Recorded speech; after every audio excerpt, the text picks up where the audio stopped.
The Selfish Path to Romance. Download Chapter 1 for free at drkenner.com. Here's a question I received from Amanda. You know, people can have mania where they're going crazy. They're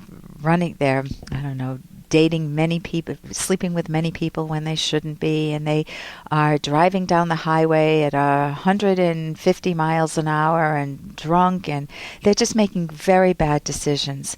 So what I'm about to say is called trichotillomania. And what do you think trichotillomania is about? Trichotillomania. I don't know, it kind of brings up images of spiders to me. Well, let me tell you, it's none of the above. It's not mania. It's not having to do with spiders. It's not having to do with anything that trickles. It's having to do with compulsive hair pulling. You know, you see that gray hair, you've got to pull it out. Or you have hairs growing in places that you don't want them, and you pick them out, and you just can't stop doing it. Now, you do that once in a while, it's normal, totally, absolutely normal. We all groom, we all pluck our eyebrows.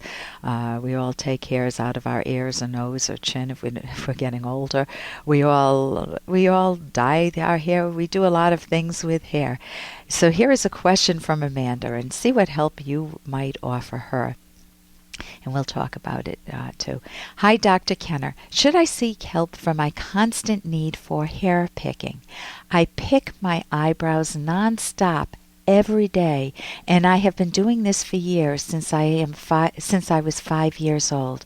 I am now 18, and it's ruining my social life. My eyebrows are really oddly shaped. They are chunky and end about halfway where my eye is. This is capital letters, there is a very large space between both my eyebrows. How attractive is that? If I don't pick them, I get incredible tension, and I give in to the temptation. I will obsess with one hair. After I pick one out, I have a sort of ritual for the hair I pick out. Do I have trichotillomania, and is there any way I can stop? Amanda, yes to both. Yes, it's called trichotillomania. I wish we would all just call it a hair-picking tick, T-I-C, rather than this crazy name. But that's what we're stuck with. And there is incredible help. There is no reason for you to have to go another decade with pulling out your eyebrows. There are wonderful, wonderful skills, and you're obviously motivated because you wrote to me. So let me a little bit about trichotillomania. It's called repetitive hair pulling, and it can be anywhere on the body. I mean, some people pull hairs off their chin. Let's say a guy's got a beard. Some might do it on their scalp or your eyebrows or eyelashes. I worked with a case many years ago with eyelashes, and it's a noticeable hair loss. It isn't just one out-of-place hair or one gray hair. That's fine to do. And it's the dynamic that goes on with trichotillomania, the hair pulling, that's the problem. You feel a lot of tension prior to pulling, and when you try to resist that urge, it becomes more intense, and you just got to pull that thing out. And when you pull that bugger out of your eyebrow, that hair out, you feel a sense of pleasure or gratification. Some people feel relief momentarily, and then you feel shameful. You look in the mirror, you look at the weird eyebrows that you now have that start midway through your eyes, and you got this large space, and you feel like you are an embarrassment anywhere you walk. You talk to friends. What do they notice? Of course, they're looking at your face. That's what we look at with people mostly. And so you try to date someone, and they bring you home to the parents, and this is my girlfriend, and you've got this weird space. It looks like you've lost control, and you have lost control, but not of your whole life. And don't beat yourself up about that. You've lost control of a habit. You've built up a habit that's very well ingrained. You may have some cover-up strategies. Some people, maybe you darken your eyebrows, or people who pull their hair on their scalp might wear wigs or actually color their scalp. So I'm going to now jump in with a taste of cognitive therapy. You can go to my website, drkenner.com, or you can go to the Academy of CT.org, the cognitive therapy website, and look up trichotillomania. My website, you need to go to the Academy of CT.org. So here are the skills. Hey, I got to interrupt this because we've got to pay some bills. 30 seconds, that's it. A very quick ad, and then Ellen will be back. Romance. I wish I knew more about what girls want from a relationship. Boy, I wish I knew more about what I want. Where's that ad I saw? Here it is. The Selfish Path to Romance, a serious romance guidebook. Download Chapter 1 for free at selfishromance.com and buy it at amazon.com. The Selfish Path to Romance. That is interesting. So here are the skills. First, some cognitive therapists will actually have you keep a log of your activities during the day. You don't do this forever, but you do it to get information like a scientist. Who, what, when, where, why, and how. When do I pick? When do I not pick? So you jot this down. You go through a day. You actually log in what happens during the day regarding the picking.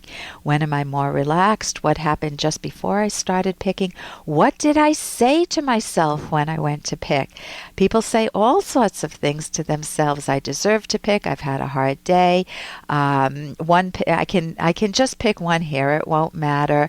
I can't stop this. It's compulsive. I have to pick. I mean, if you tell yourself it's compulsive, you have to pick. What are you going to do? You're going to pick.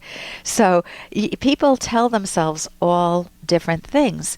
Then cognitive therapy takes you, once you get your information of what you say to yourself, what are your triggers, what are the high-risk situations, maybe you're watching TV, maybe you're at a magnifying mirror, maybe you're driving and pulling your hair out, what emotions are you having, anxiety, guilt, shame, or boredom, maybe excitement or joy.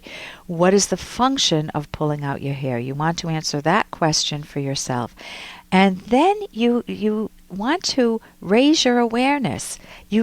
Sometimes people pick without, like you can pick your fingernails or you bite your fingernails and you're not even aware you're doing it. You need to raise your awareness. You need to be able to identify, oh my God, I'm about to pick. What can I do? And then you want to get rid of the oh my God because you don't want to make it catastrophic.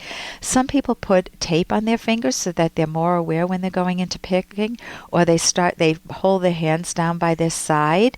You can learn relaxation skills, which will help. You can understand why you pull. Maybe it was frustration from your past. You said you've had it for many decades. Be prepared for slip-ups. They are never a problem. If you have a slip-up, just be kind to yourself. Who cares? And go back to your skills. So cognitive therapy can give you wonderful skills to deal with trichotillomania. And here's a little more from Dr. Kenner. Did she say anything, mutter anything at all? Yes, come to think of it, she did. A bad seed. Oh, yes, she was starting to write a book. Something around the theory, let me see, that a child can inherit criminal tendencies in the blood. If you'll forgive me, that's a pretty specious theory. That's what I told her myself. It's all a matter of environment, isn't it? Of course. And that's from the movie The Bad Seed. And you might have a kid in your own family, and you say, he's just the bad seed, and must have been something wrong with him genetically, or maybe it was the environment, maybe it's their family. You're looking at someone else's family, maybe it's the way they brought him up that has to do with it, and definitely the way you parent matters a lot, but there's another part that matters even more, and that is you as that child, the bad seed. How have you run your life? What thinking have you done? I have seen kids make decisions. I used to work with a lot of very young children at the age of 2.5 and up, and you could see the process of decision making. Am I going to steal from Dr. Kenner's office or not? I like that toy. Should I put it in my pocket or not? Maybe I shouldn't. Maybe I will. And then you see their choice making.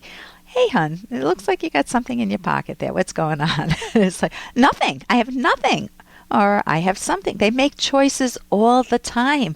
And we make it look like kids don't have free will. They don't have volition. They do. They do need moral guidance. And if you give them rational moral guidance, it's a lifetime gift. If you give them irrational moral guidance, telling them that they have to sacrifice themselves all the time, then it's the biggest disservice you can ever give them. And hopefully they can think themselves out of it, but it's very tough to think about the deepest moral questions, and many people avoid it, and they just stick with whatever morality their parents had, or they just switch it up a bit and pick up things in the culture, and they never question what their motor is, their moral code. For more Dr. Kenner podcast, go to drkenner.com and please listen to this ad. Here's an excerpt from The Selfish Path to Romance, the Serious Romance Guidebook by clinical psychologists Drs. Kenner and Locke. A repressed lover's lack of passion will undermine the entire emotional tone of the relationship. Who wants to make love to a robot? Repression can be difficult to cure and usually requires the help of a trained professional. The roots of repression often lie in an unhappy childhood full of pain, during which the child, usually subconsciously, decides to block off the psychological pain by refusing to feel anything. This helps the child get through the painful times, but not without cost. Some people are passionless for other reasons. They may be shallow individuals with no independent, deeply held values at all. Such people are not promising as romantic partners. You can download Chapter 1 for free by going to drkenner.com and buy it at amazon.com.